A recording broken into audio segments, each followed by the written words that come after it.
Saludos, bienvenidos a este video en el que veremos cómo elaborar un ensayo a partir de la elaboración del párrafo argumentativo. Sí, lo haremos a partir del párrafo, pues ya hay muchos videos en internet que explican cómo hacer el ensayo, pero no cómo redactar sus párrafos ni cómo lograr convencer al lector. En resumen, nos centraremos más en el párrafo argumentativo como base del ensayo. Primero, para que ahorres tiempo al elaborar tu ensayo, te daré unos útiles consejos y muy prácticos, por cierto, resúmenes de cómo hacer búsquedas efectivas en internet. Fuentes, qué fuentes debes consultar y también las ventajas y desventajas de cada fuente.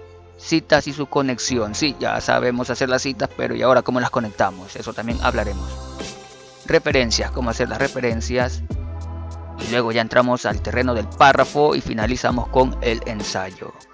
Así que empecemos. Cuando ya tengas tu tema y asunto, necesitarás que internet te arroje resultados concretos. Utiliza las comillas. Por ejemplo, fíjate arriba a la izquierda. Conceptos básicos de la interculturalidad, no tiene comillas. Y los resultados no me dan lo que estoy escribiendo. Pero si a esa frase, como está aquí a la derecha, ¿verdad?, le ubico las comillas, los resultados me dan la frase exacta. Conceptos básicos de la interculturalidad, conceptos básicos de la interculturalidad. Por lo tanto, ya mi búsqueda se vuelve menos tediosa. Continuemos con el signo más y el signo menos. Ok, el signo más nos servirá para incluir una palabra en la búsqueda y el signo menos para excluir una palabra en la búsqueda. Por ejemplo, voy a buscar sobre la palabra globalización y el resultado pues no me sirve para nada, fíjate, acción de globalizar, etcétera. Bueno, globalización, y le antepongo el signo menos a la palabra definición. ¿Qué quiere decir esto? Que los resultados me hablarán sobre la globalización pero sin que tengan la palabra definición, como puedes ver aquí en la imagen del medio. Pero quiero hacer la búsqueda más concreta. Bueno, ¿qué se hace? Se escribe la palabra globalización, se le antepone el menos a definición para que esta palabra no aparezca, pero me interesa que aparezca la palabra tecnología. Entonces a esa palabra le antepongo el signo más y puedes ver aquí en los resultados cómo me aparece globalización y la palabra tecnología también. ¿Qué tal que queramos hacer una búsqueda u otra búsqueda? Para eso utilizamos OR en mayúscula. En inglés OR, en español O. Esto o lo otro. A la izquierda tenemos la palabra pluriculturalidad y los resultados me hablan solamente de pluriculturalidad. Y bueno, pero qué tal que quiero que en estos resultados esté o esta palabra o esta otra, para hacer una única búsqueda de los dos términos. Entonces tengo pluriculturalidad o multiculturalidad. Ya puedes ver aquí en la imagen los resultados, son mucho más satisfactorios. Y si deseas saber más sobre cómo buscar de manera eficiente y eficaz, mira abajo en la descripción de este video. Vamos con las fuentes de información para argumentar. ¿De dónde obtendrás información para argumentar en tu ensayo? Pues aquí te dejaré varias.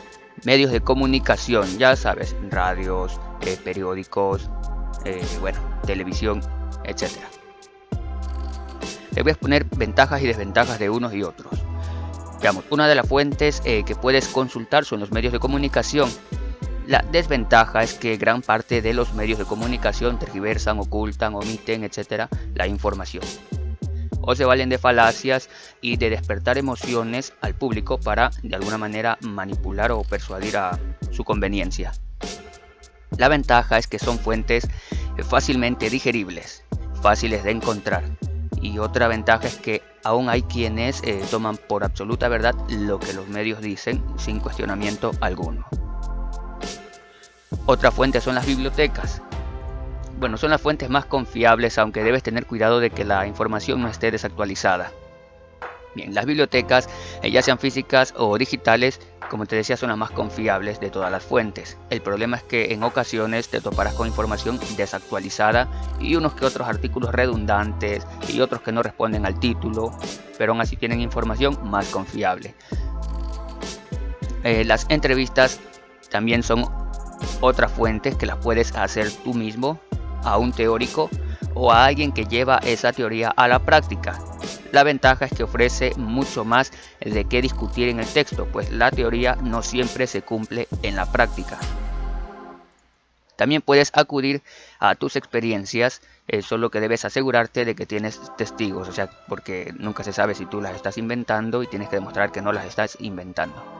También suelen ser útiles, ya sabrás tú en qué caso puedes utilizar uno y otro. También puedes hacer búsquedas en sitios web oficiales, ONU, INEC, bueno, también te dejo abajo en el link las fuentes que necesitarás para hacer tus búsquedas. Puedes buscar en documentos legales. A ver, deja ver, aquí también me faltó. Bueno, en biblioteca podría entrar la búsqueda de documentos que contengan leyes, normas, por ejemplo, nuestra Constitución. Vamos con otra. A ver, creo que me he pasado. Aquí regresamos. Estamos en sitios web oficiales y hay otras fuentes de información, por ejemplo blogs, páginas, etcétera, pero es complicado saber qué tan fiables son, porque en primero a veces no tienen el nombre del autor, y si lo tienen tú no sabes quién es el autor. Y recuerda que para un ensayo debes también averiguar quién es el dueño de la cita, de lo que estás citando. Ok, todas las fuentes de información tienen ventajas y desventajas, como ya los has escuchado aquí, y yo te las enseño todas, no solo para que hagas tu ensayo con mucho cuidado, sino para que diferencies cuando a ti te dan un texto o un discurso para persuadirte o manipularte. Te dejo unos links abajo con las fuentes de información, digámosles, un poco más confiables. Veamos cómo conectar las citas. Te expondré algo corto porque abajo en la descripción del video te dejo el link para que estudies más a fondo, más a detalle. Ahora solamente me interesa que sepas que esto existe y de qué se trata. ¿Cómo citar? Ok, cuando tienes una cita textual, es decir, tal y como lo dijo la persona que escribió esa cita, el dueño de la cita, cuando tomas eso tal y como está, lo colocas entre comillas, luego abres paréntesis, escribes el apellido del autor, el año de publicación, cierras paréntesis y el punto va al final. Tu párrafo no debe ser solamente un recopilamiento de lo que otros dicen y ya, no. Debes unificar todas esas citas, esas diferentes citas, ¿para qué? Para que puedas hacerlo digerible para el lector, para que vean que hay una sola idea. Ok, vamos a repasar. Debes unificar lo que otros dicen e interpretarlo. Y para eso es necesario que sepas cómo conectar las ideas, cómo conectar estas citas, las ideas principales de las citas. Parafrasear. Lo que otra persona dice, tú lo puedes decir con tus propias palabras, es decir, utilizando sinónimos, cambiando un artículo por otro. Bueno, ya veremos más a detalle esto. Resumir. Tomar la idea más importante de esa cita. Claro, sin cambiar las palabras del autor. Ya te mostraré también cómo. Sintetizar. Lo mismo, casi parecido a resumir. Tomar la idea más importante de lo que dice el dueño de la cita y decirlo con tus propias palabras. Y luego viene interpretar. Considero yo que es una de las partes más importantes, porque no solamente que vas a buscar la manera de exponer estas citas con tus propias palabras, unificadas mediante una sola idea, sino que vas a hacer explícito lo que no está, lo que está implícito en la cita del autor, porque a veces para entender una cita, para interpretar una cita, se debe conocer todo el texto, inclusive conocer sobre el autor, y tú ya puedes hacer una interpretación, digámosle así, más cercana a la verdad. Bueno, para terminar con estas partes ya tenemos solamente las referencias. Una vez que termines tu ensayo, toma tus fichas bibliográficas, que ya te explicaré qué son, y elabora tus referencias al final de tu ensayo. Son el respaldo de tus argumentos. Cuando una persona quiera ver si la interpretación que hiciste de una cita es correcta, pues se va a ir a las referencias y va a buscar ese autor, ese libro, esa página. Aquí te dejo unos ejemplos en caso de que acudas a periódicos, revistas digitales y páginas web. Esto es lo básico. Abajo te dejo unos links para que te enteres con más detalle. Mi objetivo aquí es que conozcas estos puntos que existen y que son necesarios.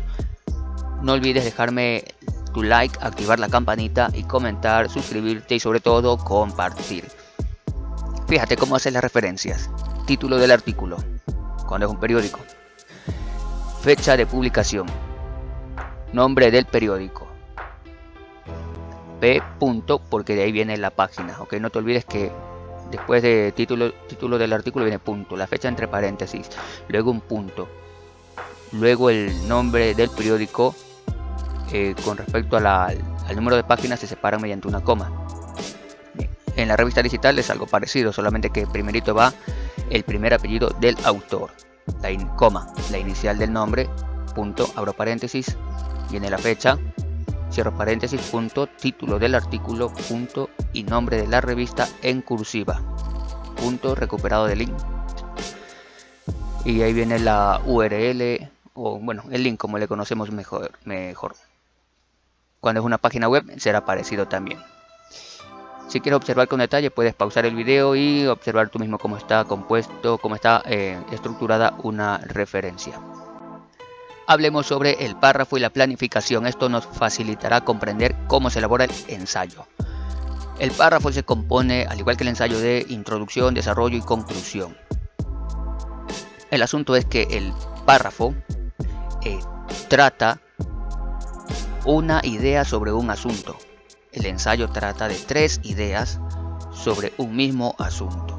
Esto hace que explicarte el ensayo a partir del párrafo, que es más cortito, pues sea más beneficioso para ti, porque hasta te puedo dar ejemplos. También te había mencionado la ficha biobibliográfica hace poco. De dónde, cómo armas tu referencia, qué datos, de dónde obtienes, cómo los obtienes. Bueno, para eso es la ficha biobibliográfica, que contiene una parte donde se habla de la obra como tal. Mira aquí, quiero que te centres en esta cita, está larga, ¿verdad? Luego verás más adelante cómo yo la resumo sin cambiar las palabras, simplemente omitiendo unas palabras. No cambio la idea ni cambio las palabras, pero me quedo con algo cortito, chiquito, que me va a servir para mi párrafo. Y en el otro lado tengo algunos datos también para el dueño de la cita. Bueno, ¿para qué me sirve esto? Para saber qué tan confiable es lo que dice el dueño de la cita, ¿no? Hoy en día sabes que hay personas que siempre van a hablar cosas bonitas y en realidad no son lo que dicen, no son confiables, etcétera, etcétera, son muy cuestionadas. Bueno, para esto te sirve la ficha biobibliográfica. Y vamos con la oración central. ¿Qué es esto de la oración central? Que es la discusión, que es la oración introductoria y la oración final. Oración central es la idea que tienes sobre un asunto. Tú ya sabrás temas, que existen temas, luego los subtemas y luego el asunto. El asunto te lo voy a poner así, luego te explicaré en detalle. El asunto es algo concreto que no da pie a pensar en más cosas, sino solamente en eso, y que puedes hablar en un párrafo. Por ejemplo, ahorrar a plazo fijo. Si dijera ahorrar a plazo fijo, me diría, bueno, a plazo fijo en la cooperativa, en el banco, en mutualistas, ¿en dónde? Digo, ahorrar a plazo fijo en una cooperativa. Está claro lo que voy a hablar y no da pie a pensar en más cosas que en el plazo fijo en una cooperativa. Y luego doy mi idea, que resulta más lucrativo que en un banco. Esa es mi idea. En la discusión debo sustentar esa idea con la cita que te mostré hace rato, que como puedes ver está resumida. En las cooperativas de ahorro y crédito las tasas de interés son más atractivas. Y si te das cuenta, en la cita esto lo dice, si bien es cierto que está en un periódico, pues allí también lo dice, que esto lo dice la gerenta de una cooperativa. O sea, nunca va a hablar mal de la cooperativa, pero el caso es que es un argumento. Y luego tendrás que buscar más argumentos. Yo aquí busqué más argumentos para sostener la idea, argumentos que sean, como quien dice, de personas neutras, ¿no? Bueno, oración introductoria. Presenta el asunto del que hablarás en el párrafo. Bueno, no solamente que presente el asunto, sino que lo presenta de tal manera que engancha al lector. Tu ahorro a plazo fijo puede ser más lucrativo. Entérate cómo. ¿Ya? Aquí le estoy diciendo al autor, ven, lee que aquí tengo algo que te va a interesar. Y ese algo que le va a interesar ya le tengo aquí en la oración introductoria. Luego la oración final. Reafirma la idea que tienes sobre un asunto. Ahorra a plazo fijo en una cooperativa y gana más dinero. Quiero que te centres en algo, fíjate. ¿Por qué esto de la oración introductoria y la oración final? Algunos dicen, bueno, son párrafos de estilo, son párrafos que tienen que hablar bonito para que el lector entre feliz a leer tu texto y salga feliz a leer tu texto. Bueno, yo te lo voy a decir de otra manera. los seres humanos tendemos a quedarnos con las primeras palabras u oraciones de un texto o un discurso y también con las últimas palabras u oraciones de un texto o discurso. Allí la importancia de la oración introductoria y la oración final. Bueno, ¿y cómo logras esto? Te voy a dar unos ejemplos, porque a mí más me gusta hablarte con ejemplos. Fíjate, digo la oración introductoria: ahorra plazo fijo una cooperativa ahora. No, eso sería para la oración final. Estoy escribiendo una oración tipo orden. Ahorra a plazo fijo en una cooperativa ahora. Claro, luego de haberle dado todos estos argumentos. Otra sería: ¿y tú le sacas el máximo provecho a tu plazo fijo? Esta es una oración tipo pregunta, en el que hago o pretendo que el lector se responda a sí mismo y a la vez que actúe. Puedo decir, apelar a la inteligencia del lector o apelar a alguna emoción. Bueno, no es de inteligentes perder dinero cuando se tiene la oportunidad de ganarlo. Bien. En la oración introductoria puedo hacer lo mismo que hice en la oración final, apelar a tomar diferentes tipos de oraciones para captar la atención del lector. Y en la oración final hago que él se vaya con esa idea y que a la vez quiero que actúe, ¿no? Ahora fíjate que en estas 4 secciones se habla del plazo fijo en cooperativa, plazo fijo en cooperativa, plazo fijo en cooperativa, plazo fijo en cooperativa. Y a la vez en la oración central tengo mi idea sobre ese asunto, ahorrar a plazo fijo. En el argumento defiendo la idea, tengo bases para sostener la idea. En la oración introductoria me centro más en que la persona lea el párrafo, y en la oración final ya lo único que le tengo que recordar al lector es que esa idea tiene mucho sustento y simplemente él tiene que actuar. Bien, pero aquí no se trata de persuadir o convencer al lector porque yo quiero y para un fin egoísta. No, se trata de persuadirlo y convencerlo para que de alguna manera él se beneficie. No tienes que hacerlo para fines egoístas ni nada de estas cosas. Y empezamos con la oración central. ¿Cómo se formula? Muy bien, tienes que decidir un asunto y tener una idea sobre ese asunto, una sola idea. Te haces la pregunta, ¿de qué puedes hablar en un solo párrafo? Y ahí obtienes tu asunto. En mi caso yo puedo hablar en un solo párrafo del ahorro a plazo fijo en una cooperativa. Está claro y ya está definido. Pero otra manera, ¿cómo puedes obtener tu asunto? Bien, eliges un tema. Este tema abarca varios subtemas. Por ejemplo, mi tema, el ahorro. Y los subtemas serían el ahorro a plazo fijo, el ahorro en un banco, el ahorro en una cooperativa, el ahorro a cuotas, etc. Mi asunto se deriva de esos subtemas. Por ejemplo, de el ahorro a plazo fijo. Tiene asuntos. El ahorro a plazo fijo en una cooperativa, el ahorro a plazo fijo en un banco. Y yo me quedo con el ahorro a plazo fijo en una cooperativa. Ahora, sobre ese asunto, ¿cuál es mi actitud, mi opinión o mi idea? Pues que resulta más lucrativo que en un banco. Otra forma en la que puedo hacerlo es, ¿qué puedo decir sobre ese asunto? Pues que resulta más lucrativo que en un banco. Ahora unifico estos dos y ya obtengo mi oración central. El ahorro a plazo fijo en una cooperativa resulta más lucrativo que en un banco. ¡Tarán! Tengo mi oración central. Y pues, lastimosamente en algunas instituciones te dicen, tienes que hablar sobre un tema polémico. Sin importar que el país está yendo por una, ¿cómo se dice? Quebrada. Y no, tienes que hablar sobre un tema polémico, ¿no? Bueno, yo te recomiendo aquí que hables del tema que más te guste, y si es un tema que de alguna manera contribuye a dar solución a problemas sociales, mejor. Porque este es un ensayo argumentativo. Tienes que hacer un ensayo argumentativo que busca de alguna manera convencer, persuadir, y usa esto para el bien. No para tratar temas que, aunque polémicos, pueden ser irrelevantes. Discusión. Persuadir con el conocimiento. Bien. Hay varias formas de persuadir. Puedes persuadir con la virtud de alguien. Decir, alguien es así, es asado, es cocinado, es una maravilla, es bello, hermoso, precioso. Y la gente, sí, efectivamente esto funciona. La gente dice, wow, entonces ese que me va a hablar merece ser escuchado. Y no solamente que le escuchan, sino que terminan haciendo lo que esa persona dice. Y es válido, sucede así. Puedes persuadir también con despertando emociones en las personas. Les hablas bonito, les hablas bello, les hablas hermoso y las personas dicen, ay, qué lindo, me siento halagado y voy a hacer lo que tú me pidas. Bueno, te lo pongo así de esta manera para que se comprenda mejor, porque ya hay muchos artículos que te hablan de otra forma, entonces me toca a mí hablar así. Bien, te decía que puedes persuadir despertando las emociones de la gente, o puedes despertar el odio y decir, miren, tal persona es así, es asado, lo de aquí, lo de allá, lo de más allá, y la gente comienza a odiar y dices, dirijamos el odio hacia esa persona o hacia esa situación, lo que sea, y funciona. Así, bueno, funciona. Y otra manera de persuadir, no tan efectivas como las anteriores, es persuadir mediante el conocimiento. Ahora en una institución educativa, esto tendría en teoría que ser lo primordial, prevalecer sobre lo demás. Persuadir con el conocimiento, conversar con el conocimiento.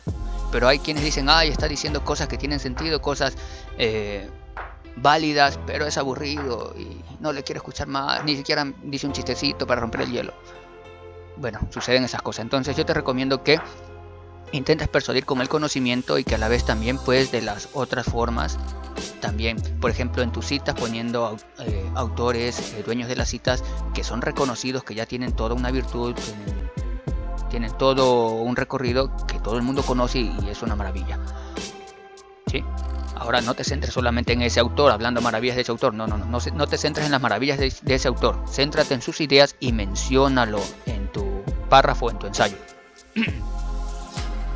¿Qué más te recomiendo? Sí, que utilices algunas palabras que de alguna manera hagan sentir bien a la persona que está leyendo. ¿Sí? Usa estas cosas que te digo con moderación y sobre todo para el bien. En tu discusión van argumentos y contraargumentos. Vas a tener que conectar estas citas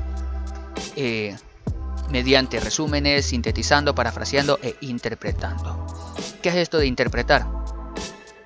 Verás. Hubo una ocasión en que encontré un texto que decía los chicos aprenden las tablas de multiplicar repitiendo mecánicamente, y quienes de alguna manera habían leído esta partecita pensaron que esto era una recomendación, y como lo decía un gran personaje, entonces decían, mira, es que este lo dice, es un gran personaje y así tiene que ser. Y bueno, sucede que este personaje mencionaba que esto está sucediendo, ya leyendo más la obra a fondo, que esto es lo que está sucediendo, que los chicos están aprendiendo así, pero que no debería ser así porque no resulta efectivo ni eficiente, que hay unas mejores formas, unas mejores maneras. Y pues bueno, eso se refiere a la interpretación. A veces no te quedes con una pequeña cita, interpreta esa cita, mira más a fondo el texto de donde la sacaste, averigua sobre el autor, qué es lo que te quiere decir. Bien, vamos con los argumentos. ¿Qué argumentos puedes utilizar en tu ensayo? Evidencias. Hablemos de las evidencias. Pues se puede decir que las evidencias, fuentes estadísticas, anécdotas, experiencias, hechos, testificaciones, etcétera. Y son válidas. Habrán quienes te digan que no, sí son válidas, ya te explico por qué. Las ventajas es que son más fáciles de conseguir. Primera ventaja. Bueno, y cuando en algunas fuentes teóricas leas muchas maravillas sobre un asunto, resulta útil acudir a quienes viven ese asunto y obtener información que te servirá de argumento o contraargumento.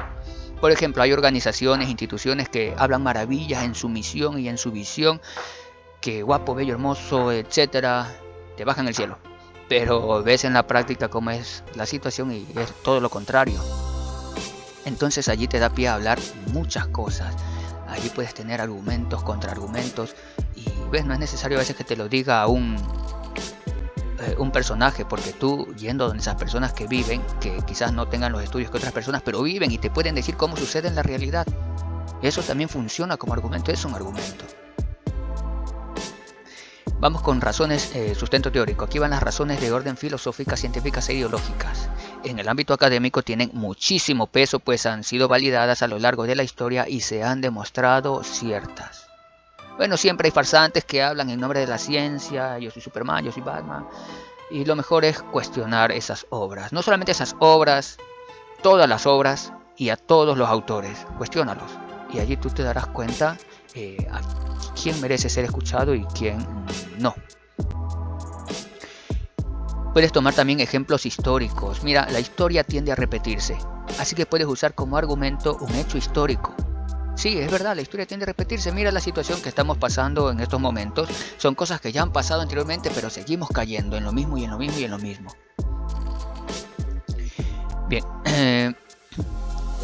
puedes en alguna medida chiquita y sin fines oscuros, puedes apelar a las emociones cuando en tu texto buscas hacer reír, llorar, dudar.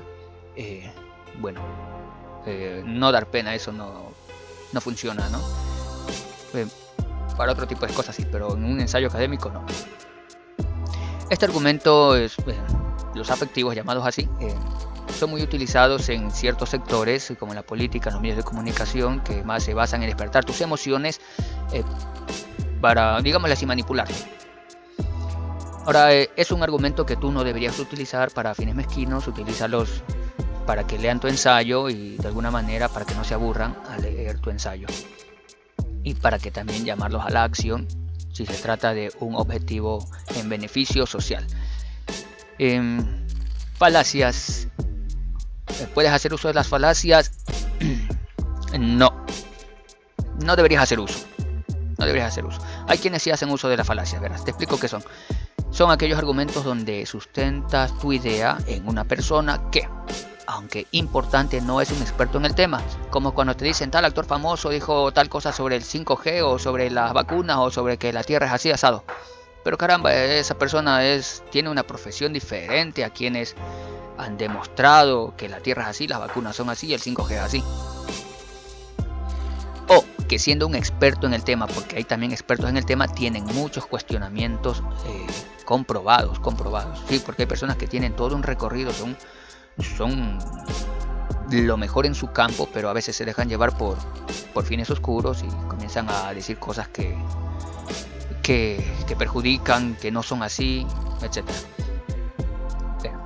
Son cosas también que suelen usarse para manipular. Ten cuidado con eso. Otro ejemplo es cuando... Mira, te estoy mostrando esto de aquí no solamente para que te atengas, para que lo sepas, sino también cuando alguien te venga con estas cosas, tú ya sabes, esto es falacia, esto quiere apelar a mi emoción y mis argumentos están basados en la ciencia, mis argumentos están basados en el conocimiento verdadero y puro. Bueno. Otro ejemplo es cuando muestras el lado negativo de un verdadero experto. Esto sucede muchísimo, verás. Cuando muestras el lado negativo de un verdadero experto en el tema. Hay personas que son expertas en el tema y que sin embargo, porque en su vida personal cometieron un error como todos los cometemos, enseguida se tiende a desacreditar sus investigaciones, sus opiniones, sus descubrimientos que aunque estén debidamente sustentados, bueno, no caigas en esas cosas. Y los contraargumentos son lo que te acabo de decir también, evidencias, sustentos, afectivos, falacias, pero, que son los que tu lector te podría decir o pensar. Y tú debes anticipártele y de una vez ir desarmando poco a poco estos contraargumentos. Esto tiene algo que ver con la dialéctica. A ver si te dejo un link sobre este asunto para que te informes. Argumentos y contraargumentos, ¿verdad? Presentados mediante citas deben redactarse de forma que se conecten entre sí, deben seguir un mismo hilo, ¿sí? Deben responder a tu idea. Y esto lo puedes hacer con conectores adecuados, con resúmenes, síntesis y las interpretaciones que te expliqué al principio. Y bien, cualquier pregunta me la puedes hacer en los comentarios, intentaré respondértela. Aquí tengo un ejemplo de una cita textual a la izquierda y a mi derecha una interpretación de esta cita. Te voy a poner como ejemplo, mira, tú puedes pausar y darte cuenta. En la cita textual se habla de productos de ahorro e inversión. No dice plazo fijo, pero caramba, esto involucra a los plazos fijos y por eso yo lo menciono aquí en mi interpretación. ¿Ves? Esto es un ejemplo de cómo interpretar. Aparte de eso, también a este argumento le añado una investigación que hice. Visitando las páginas web de las cooperativas puedes constatar que los porcentajes de interés alcanzan hasta un 9.5% en comparación con el 4.2% de los bancos. Y luego tengo mi oración introductoria a la izquierda, que sí, es diferente de la oración central, pero cuando tu oración central tiene mucho peso, muchísimo peso, como cuando se habla de dinero, ya no es necesario una oración introductoria. O puede que tu oración introductoria sea una oración del párrafo que también tiene muchísimo peso. o puede ser una oración una oración creada, una oración nueva, como lo vimos al principio, que induzca a que tu lector lea el texto. Y bueno, aquí sí es recomendable que apeles a las emociones, porque aquí no estás presentando ningún argumento. Aquí puedes apelar a las emociones del lector para que se enganche con tu tema. Y con respecto a la oración final, puede ser una variante de la oración central, que ya vimos que está compuesta de asunto y la idea que tienes sobre ese asunto. Puede ser una oración estilística que hable tan bonito que le diga al lector: actúa, vamos, haz esto. Una oración de conclusión que simplemente cierra el párrafo, o sí, que cierra el párrafo. Recuerda que esta oración final no debe aportar más argumentos, no, y simplemente cierra el asunto. No debe hablar sobre otro tema más, no. Cierra el asunto y ya. Hablemos, sí, también debe apelar a las emociones de esta oración final. El párrafo, la estructura es introducción, donde va la oración introductoria, y o la oración central. Ya vimos que puede ser cualquiera, que puede reemplazarse la oración introductoria por la oración central. En el desarrollo va la discusión y en la conclusión vas a reafirmar la oración central. Una cosa es que tú planifiques lo que vas a escribir, otra es que verifiques que todo esté en su debido orden, y luego que ya la presentación debe ser así: introducción, desarrollo y conclusión. Bien, aquí tengo un ejemplo. Mira mi oración introductoria. La he reemplazado por la oración central porque tiene mucho peso. Tu ahorro a plazo, y también porque no me da el espacio. Tu ahorro a plazo fijo puede ser más lucrativo en una cooperativa que en un banco. Y aquí vienen mis argumentos que ya te los mostré. Y concluyo diciendo: ¿quieres ganar más con tu plazo fijo? Ahorra en una cooperativa. Y si ves que le he modificado este texto como estaba en la planificación, conforme tú vayas avanzando lo vas a ir modificando. Aquel que diga que de buenas a primeras puedes hacer una maravilla te está mintiendo. Vamos con la referencia. Luego de que escribas tu texto vas a decirle al autor dónde puede encontrar esa cita que mencionaste y que verifique allí la veracidad. Para eso es la referencia. Luego viene el ensayo, que también se planifica como en el párrafo, solamente que para elaborar tu ensayo, tu oración principal, fíjate que digo oración principal, debe tener 3 ideas sobre un asunto. Es decir, que si el asunto es el ahorro a plazo fijo en una cooperativa, ya no es suficiente con decir que es más lucrativo que en el banco, porque esa es una idea. Luego tienes que agregar 2 ideas más. Ahí estaríamos completos. Luego en la discusión presentas 3 párrafos y en cada párrafo se discute cada una de tus ideas. Es decir, vas a hacer 3 párrafos similares a lo que te he venido mostrando aquí. Y en la introducción vas a hacer un párrafo de estilo. En la introducción no vas a o sea, como te digo, es un párrafo de estilo que presenta el asunto mediante la oración principal. Sí, recuerda, aquí presentas el asunto y tratas de que el lector, se enganche con tu ensayo. Conclusión. Párrafo de estilo que cierra el asunto reafirmando tus ideas, y recuerda que debes convencerlo, persuadirlo, indicarle que actúe de determinada manera, bien sutil. Y nuestro ensayo bello, hermoso, precioso está listo para presentarlo con introducción, desarrollo, conclusión. En la introducción pues lo ordenas de la siguiente manera. Va el párrafo estilístico con su oración principal. En el desarrollo van en orden, qué idea expongo primero, qué idea discuto primero, pues esta, luego en otro párrafo esta de acá y luego en otro párrafo la de acá. Dale un orden también en cómo vas a discutir cada idea. Y terminas con la conclusión, el párrafo estilístico para reafirmar las ideas sobre el asunto. Esta es la presentación de tu ensayo. No olvides agregarle un título ni las referencias al final. Aquí un resumen de el ensayo. Rapidito. El ensayo se compone de introducción, desarrollo y conclusión. En la introducción que va un párrafo que presenta el asunto. Bien. Y va una oración de estilo que engancha al lector. Debe ser la primerita que aparezca. En la oración principal, recuerda que tienes que expresar las 3 ideas que tienes sobre un solo asunto. Y en el ensayo, el desarrollo van 3 párrafos. Cada párrafo discute una idea sobre el mismo asunto. Idea 1, discusión, oración final. Ya sabes cómo estructurar los párrafos. Luego viene conclusión. Un solo párrafo es una que contiene oraciones de estilo que reafirman la oración principal e invitan a la acción. La introducción puede ser 1 o 2 párrafos. Esto ha sido todo por el momento. Sácale provecho. Nos vemos. Dios me los bendiga.